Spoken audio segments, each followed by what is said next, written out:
Hello, আসসালামু আলাইকুম। সবাই কি অবস্থা, কেমন আছেন? আলহামদুলিল্লাহ আমি ভালো আছি। তো আজকে দেখাবো আপনার ডিপোজিট করিয়া তারপর কিভাবে টাকা পাঠাবেন দেশে আল্লাজি এটিএম থেকে। দেখেন, দেখতে থাকেন সবাই। প্রথম পিন নাম্বার দিবেন, তারপর ডিপোজিট করে নেবেন।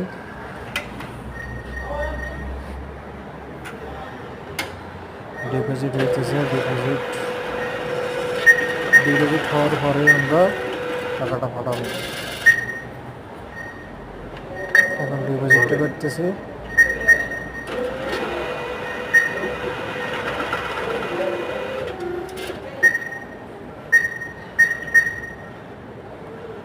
ওকে, ডিপোজিট হয়ে গেছে।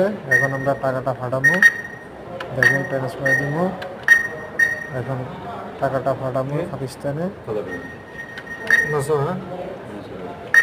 টাকার অ্যামাউন্ট দিব এখন। কনফার্ম ফ্যামিলি দেখেন, এটা দিয়েছিল। এখন কনফার্ম দিই, টাকাটা চলে যাবে। এখন টাকাটা পাঠাই দিছি। এখন একটা এখানে স্লিপ আসবে, এটাই ডকুমেন্ট। যদি কোনো কিছু সমস্যা টমেশা হয় তাহলে কাউন্ট করে দেখাতে পারবে এটা। ওকে, সবাই ভালো থাকবেন।